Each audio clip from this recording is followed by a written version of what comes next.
Honorable Member Shri Amol Khore जी। धन्यवाद अध्यक्ष महोदय, आपने मुझे बोलने का अवसर दिया। माननीय राष्ट्रपति जी ने अपने अभिभाषण में सरकार की कई सारी उपलब्धियों का उल्लेख किया और मैं उन उपलब्धियों के लिए सरकार का अभिनंदन करना चाहूँगा जिनका लाभ अंतिम पंक्ति में खड़े अंतिम व्यक्ति तक पहुँचा हो। राष्ट्रपति जी ने अपने अभिभाषण में नए संसद भवन के निर्माण की बात की, गर्व की बात है। लेकिन सवाल यह उठता है अध्यक्ष महोदय कि जिस देश की सार्वजनिक स्वास्थ्य व्यवस्था कोरोना की महामारी में बुरी तरह से एक्सपोज हुई हो, उस देश की प्राथमिकता क्या होनी चाहिए? नया संसद भवन या हर जिले में हर संसदीय चुनाव क्षेत्र में एक सुसज्ज अत्याधुनिक सार्वजनिक अस्पताल? देश की प्राथमिकता को नजर रखते हुए सिर्फ 22 एम्स से कुछ नहीं होगा। देश की प्राथमिकता को नजर रखते हुए पहले अस्पताल और फिर संसद भवन, इस पर आत्मचिंतन हो, ये मेरी गुजारिश है। Please silence, silence please. Bidur ji. और वैसे भी इस संसद भवन की मांग किसी ने नहीं की है, लेकिन हर सांसद मेरे इस बात से सहमत होगा कि हर संसदीय चुनाव क्षेत्र में एमपी लैड फंड के तहत होने वाले विकास कामों की मांग जरूर हो रही है। इसलिए मेरी दरख्वास्त है कि इस एमपी लैड फंड को अविलंब पूर्ववत किया जाए। इसमें अभिभाषण में केंद्र और राज्य के सरकारों के बीच कोऑर्डिनेशन की भी बात की गई। माननीय minister of finance state Anurag ji यहां उपस्थित है। मैं आपका ध्यान आकर्षित करना चाहूंगा कि महाराष्ट्र की सरकार को जीएसटी की 25,000 करोड़ की राशि प्रदान होना बाकी है, उस पर अविलंब विचार किया जाए। राष्ट्रपति जी ने अपने अभिभाषण में युवाओं के रोजगार की बात की। इस सरकार ने सपना दिखाया था कि सालाना 2 करोड़ युवाओं को रोजगार मिलेगा। अजय मिलना तो छोड़िए, जो हाथ में था वो भी चला गया। आज 1000 नौकरियों के लिए लाख युवा अप्लाई करते हैं और 4th क्लास की नौकरी के लिए ग्रेजुएट्स और पोस्ट ग्रेजुएट्स कतार में खड़े आते हैं। पहले नीम और अब नेशनल अप्रेंटिस जैसे प्रोग्राम, ये जो नीतियां हैं, ये देश के युवा वर्ग के लिए शोषण व्यवस्था साबित हो रहे हैं। क्योंकि पहले नौकरी लग जाती है, फिर माँ बाप शादी कर देते हैं और 2 साल में कंपनी ब्रेक दे देती है ताकि उसको परमानेंट ना करना पड़े और युवा के भविष्य में अंधेरा छा जाता है। इसलिए इन युवाओं के आक्रोश को समझे और इन नीतियों पर पुनर्विचार हो। इस अभिभाषण में और एक बहुत अच्छी बात की गई, वो है आत्मनिर्भर भारत की।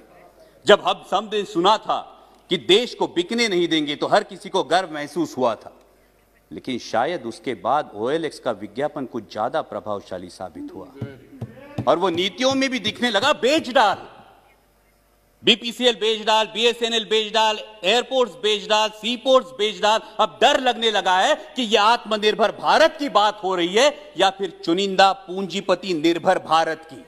मैं सचेत करना चाहूंगा कि इस प्रकार से मुक्त अर्थव्यवस्था के आड़े में अगर हम क्रूनी कैपिटलिज्म को बढ़ावा देकर देश के संसाधन चुनिंदा पूंजीपतियों के हाथ में सौंप दे तो देश की आने वाली पीढ़ियां हमें कभी माफ नहीं करेंगी।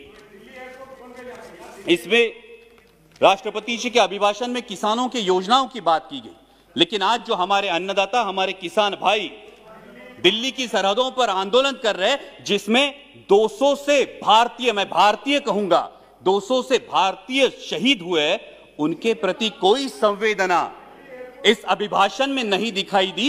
यह आश्चर्यजनक है। गणतंत्र दिवस पर जो घटना घटी उसकी आलोचना अभिभाषण में हुई। हिंसा का कोई समर्थन नहीं हो सकता, ना ही होना चाहिए, लेकिन उसके उपलक्ष्य में, sir please let me continue, हिंसा का कोई समर्थन नहीं हो सकता, ना ही होना चाहिए, लेकिन उसके उपलक्ष्य में इस किसान आंदोलन को बदनाम करने की जो साजिश रची गई वो निंदनीय है। पहले बताया गया कि सिर्फ पंजाब के किसान हैं, फिर बताया गया कि ये तो आड़तीय है, फिर बताया गया कि ये खालिस्तानी है।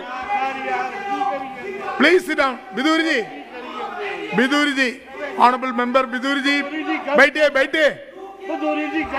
Bidur ji please take your seat. Bidur ji, honourable member please take your seat. So please bring house in order. Why you are angry? Sir अगर you sit down there. Sir अगर ऐसे बोलेंगे, कल इनके नेता भी बोलेंगे, तब हम बीच में चलाएंगे, फिर अच्छा होगा सर। No, why? ये जानबूझ के है। Whenever you, Bidur ji, whenever you will speak, at that time, That time you can tell everything. Why you are stand up every time? Thank you sir. Please. Sir, गणतंत्र दिवस में जो घटना घटी उसकी आलोचना अभिभाषण में हुई। हिंसा का कोई समर्थन नहीं हो सकता, ना ही करना चाहिए, लेकिन उसके उपलक्ष्य में इस किसान आंदोलन को बदनाम करने की जिस तरह से साजिश रची गई वो निंदनीय है। पहले बताया गया ये तो सिर्फ पंजाब के किसान है, फिर बोला गया कि ये तो आड़ती है, फिर बोला गया ये खालिस्तानी है, और फिर तथाकथित आईटी सेल ने और मीडिया के कुछ नुमाइंदों ने उन्हें देशद्रोही करार दे दिया।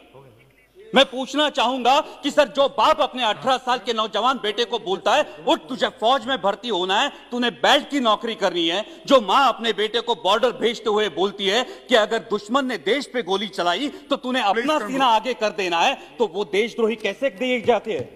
सर, आज बेटा सियाचिन में -डिग्री सेल्सियस में देश की रक्षा कर रहा है और उसका 70 साल का बूढ़ा बाप दिल्ली की सरहदों पर अपने हक के लिए कड़ाके की सर्दी में आंदोलन कर रहा है, तो किस मुंह से बोलेंगे जय जवान जय किसान?